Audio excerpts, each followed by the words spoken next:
आज कॉलेज में सब जगह भीड़ ही भीड़ थी। हर कोने में कपल्स खड़े दिख रहे थे।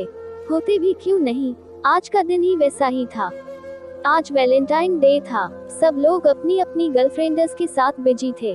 इसी कॉलेज में एक लड़की एक तरफ अकेले में बैठकर अपने ही ख्यालों में खोई हुई थी। उसका नाम रुचि था। रुचि सेकंड ईयर की एक होशियार स्टूडेंट थी। वो शारीरिक कसावट से एकदम मस्त, दिखने में बहुत ही सुंदर और कामुक थी। उसकी हाइट 5.5 फीट थी। रंग दूध सा एकदम गोरा, काले घने और लंबे बाल, नीली आंखें। तो फ्रेंड्स, रुचि ऐसे ही अपने ख्यालों में खोई हुई थी। तभी अचानक से एक लड़का उसके सामने गुलाब के फूलों का गुच्छा लेकर आ गया। वो अपने घुटनों के बल सामने बैठ गया और उसने रुचि को प्रपोज किया। कुछ पल तो रुचि उसकी तरफ देखती ही रह गई। उस लड़के का नाम राहुल था। राहुल भी उसके साथ क्लास में पढ़ता था। राहुल दिखने में काफी हैंडसम लुक का लड़का था। वो पढ़ाई में भी काफी तेज था। रुचि उसे खूब जानती थी। जब से राहुल ने रुचि को देखा था, तब से ही वो उसे पसंद करने लगा था। और ये बात रुचि भी जानती थी। रुचि के भी मन में राहुल के लिए सॉफ्ट कॉर्नर था। राहुल अपने मन की बात रुचि को बताने की कभी हिम्मत ही नहीं हुई थी। आज बड़ी हिम्मत करके राहुल ने उसे प्रपोज कर ही दिया। 2 मिनट में रुचि को होश आया तो उसके हाथ अपने आप ही उन फ्लावर्स को लेने के लिए आगे आ गए। रुचि ने राहुल का प्रपोजल एक्सेप्ट कर लिया। वो आज बहुत खुश हो गई थी। उधर राहुल की खुशी का तो ठिकाना ही नहीं था। करीब 10 मिनट तक वो दोनों एक दूसरे के सामने मुखी खड़े रहे। फिर राहुल ने उसके हाथ को अपने हाथों में लिया और उसे अपनी तरफ खींचा। वो भी बिना किसी हील हुज्जत के राहुल के करीब आ गई। वे दोनों एक दूसरे की सांसों को महसूस करने लगे। राहुल ने उससे पूछा, तुम्हें मैं कैसा लगा? रुचि ने शर्माकर अपनी नजरें उठाई और राहुल के सीने से लग गई। राहुल ने भी उसे अपने कलेजे से लगा लिया। राहुल ने फिर पूछा, तुमने कुछ कहा नहीं? रुचि ने कहा, मैं तुम्हें बहुत पहले से ही पसंद करती हूँ। फिर 1 मिनट बाद वो दोनों अलग होकर बैठ गए और बातें करने लगे। राहुल, रुचि, अगर तुम्हें अच्छा लगे तो क्यों न हम अभी कहीं बाहर घूमने चलें? रुचि, हाँ चलो, उधर हमें एक दूसरे को समझने का और बातें करने का टाइम भी मिलेगा। राहुल, तुम्हें कहाँ जाना पसंद है? रुचि, मुझे किसी शांत जगह पर बैठना पसंद है। क्यों न हम ऐसी ही किसी जगह जाएं, जहाँ दूसरा कोई नहीं हो? राहुल, ठीक है, हम ऐसे ही जगह चलते हैं। राहुल और रुचि शहर से बाहर एक झरने पर आकर बैठ गए। दोनों अपने अपने पैर पानी में डुबोकर एक दूसरे के हाथ में हाथ थामे काफी देर तक बैठे रहे। उस समय उन दोनों ने खूब सारी बातें की। उनको अपनी इन बातों में टाइम का तो कुछ ध्यान ही नहीं रहा। आखिरकार वो दोनों जाने के लिए उठ गए। राहुल, रुचि, मुझे तो ऐसा लगता है कि ये वक्त यही थम जाए, ये समय जाए ही ना, और हम ऐसे ही बातें करते रहें। रुचि, हाँ राहुल, मुझे भी ऐसा ही लग रहा है। ऐसा बोलकर वो राहुल से लिपट गई। उसने अपना सर राहुल के कंधे पर रख दिया। 2 मिनट तक वो ऐसे ही उससे लिपटी रही। फिर कुछ समय बाद वो दोनों एक दूसरे की आंखों में देखने लगे। देखते देखते कब उन दोनों के होंठ एक दूसरे से मिल गए, कुछ पता ही नहीं चला। राहुल रुचि के होंठ अपने मुंह में लेकर चूस रहा था, उसे जोरदार किस कर रहा था। रुचि भी उसे वैसे ही जवाब दे रही थी। दोनों एक दूसरे के होंठों का रस पीने में मग्न हो गए थे, जैसे कि उनका प्यार रस उनके होंठों में जमा हुआ था, जो कि अब वो पीने में व्यस्त थे। धीरे धीरे राहुल का हाथ रुचि की पीठ से होकर आगे आ गया। उसका हाथ अब रुचि का पेट सहला रहा था। वो दोनों अब भी एक दूसरे को किस करने में ही खोए थे। फिर राहुल का हाथ रुचि के मम्मों पर आ गया। उनका स्पर्श राहुल हो फील होने लगा। उसके सॉफ्ट सॉफ्ट संतरे राहुल को भा गए। कुछ पल सहलाने के बाद राहुल ने एक ही बार हल्के से उन्हें दबाया ही था कि उसको एक जोरदार कट सा लगा। अचानक वो रुचि से अलग हुआ। रुचि उसकी तरफ देखने लगी। रुचि के संतरे को दबाते समय शायद राहुल को याद आ गई थी कि वो कुछ ज्यादा ही आगे बढ़ रहा है।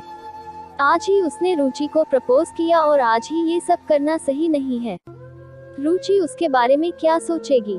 रुचि को भी एहसास हुआ कि वो दोनों ज्यादा ही आगे जा रहे थे। पहले ही दिन ये सब ठीक नहीं था। दोनों भी शर्मिंदगी महसूस कर रहे थे। एक दूसरे को आंख से आंख मिलाने की उनकी हिम्मत हो नहीं रही थी।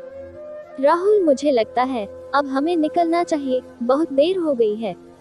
रुचि ने सर झुकाते हुए कहा, हाँ चलो। ऐसा बोलकर रुचि ने अपने कपड़े ठीक किए और राहुल के साथ बाइक पर बैठ गई। रास्ते से जाते जाते बीच बीच में ब्रेक लगाते समय रुचि के संतरे राहुल की पीठ पर चुभ रहे थे।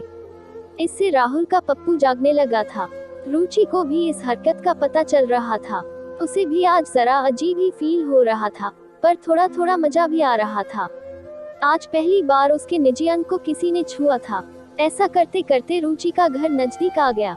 राहुल ने रुचि को उसके घर के नजदीक छोड़ दिया। जाते जाते रुचि ने राहुल को कहा, रुचि आई लव यू राहुल। आज का दिन मेरी जिंदगी का सबसे खूबसूरत दिन है। ये दिन मैं हमेशा याद रखूंगी। Rahul I love you too Ruchi. मुझे भी ये दिन हमेशा याद रहेगा। रात को मैसेज करूंगा। अभी निकलता हूँ, बाय। रुचि बाय बाय। रात को डिनर के बाद जब राहुल अपने रूम में आया तब उसे मोबाइल की स्क्रीन पर रुचि का मैसेज आया दिखा। राहुल ने झट से उसे रिप्लाई लिख दिया, हाय रुचि, कभी का मैसेज किया है मैंने, क्या कर रहे थे इतनी देर से। राहुल, अरे यार अभी अभी डिनर हुआ है, जैसे मैसेज देखा तो तुरंत रिप्लाई दे दिया। रुचि, तुमसे एक बात पूछूं? राहुल, हाँ बोलो ना। रुचि, आज किस करते करते जब तुम्हारा हाथ मेरे संतरे पर आ गया था तो तुम अचानक से रुक क्यों गए थे? वो तो हर एक लड़के की ख्वाहिश होती है। राहुल, मैंने आज ही तुम्हें प्रपोज किया और पहले ही दिन इतना आगे बढ़ना मुझे अच्छा नहीं लगा। सोचा कहीं तुम नाराज न हो जाओ, मेरे प्यार को वासना न समझ बैठो, इसलिए मैं रुक गया था। मुझे तुम्हें खोने का डर लगता है। राहुल, तुम्हारी यही बात मुझे खूब भा गई। Rahul, I love you so much. Rahul, I love you too. वैसे तुम्हारे संतरे बहुत अच्छे हैं। रुचि ने झूठ मूठ का रूठ न दिखाते हुए कहा, शट अप राहुल। ऐसे ही उन दोनों का रोज का रूटीन चलता रहा। दोनों का प्यार अब तक बहुत गहरा हो चुका था। वो दोनों रोज फोन पर ढेर सारी बातें किया करते थे। अब उनके कॉलेज के एग्जाम्स भी नजदीक आ रहे थे। एक दिन रात को जब वो चैटिंग कर रहे थे तब रुचि, अच्छा सुनो ना राहुल, कल संडे है, तुम क्या कर रहे हो कल? राहुल, कुछ खास नहीं। क्यों? रुचि, कल मेरे घर पर कोई नहीं है, मम्मी एंड पापा गांव जा रहे हैं। वो रात को ही वापस लौटेंगे, तो क्यों ना तुम मेरे घर आ जाओ। मेरा मतलब क्या तुम यहाँ पढ़ाई करने मेरे घर आ सकते हो? राहुल, हाँ ठीक है ना, मैं कल सुबह आ जाऊंगा। Ruchi, okay, love you baby. Rahul, love you too जान। दूसरे दिन राहुल ठीक 10 बजे रुचि के घर पहुंच गया। उसने घर की बेल बजाई, तब ने आकर रुचि दरवाजा खोल दिया। रुचि ने आज ब्लू कलर का सलवार सूट पहना हुआ था।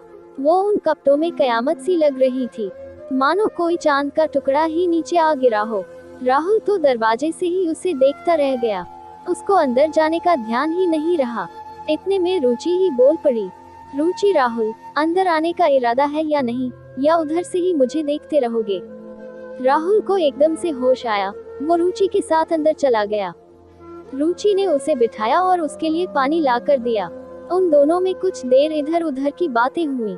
इसके बाद वो दोनों रुचि के कमरे में पढ़ाई करने के लिए चले आए। दोनों ने पढ़ाई चालू कर दी। राहुल बेड पर बैठकर पढ़ रहा था और रुचि ठीक उसके सामने बैठकर पढ़ रही थी, मगर वो थोड़ी झुकी हुई थी। राहुल की नजर रह रहकर उसके मम्मों पर जा रही थी। रुचि ने अंदर ब्लैक कलर की ब्रा पहनी हुई थी।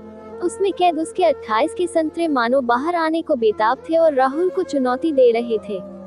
जब भी रुचि राहुल से कुछ पूछती तो वो समझने के लिए थोड़ी और झुक जाती। उस स्थिति में राहुल को रुचि के आधे से ज्यादा संतरे के दर्शन हो जाते। अब तक तो उससे राहुल के किले में हलचल होने में शुरुआत हो गई थी। उसके पैंट में तंबू बनना चालू हो गया था। तभी अचानक रुचि की नजर राहुल के फूलते केले पर चली गई। केले खड़ा होते देखकर उसके मन में भी गुब्बारे फूटने चालू हो गए।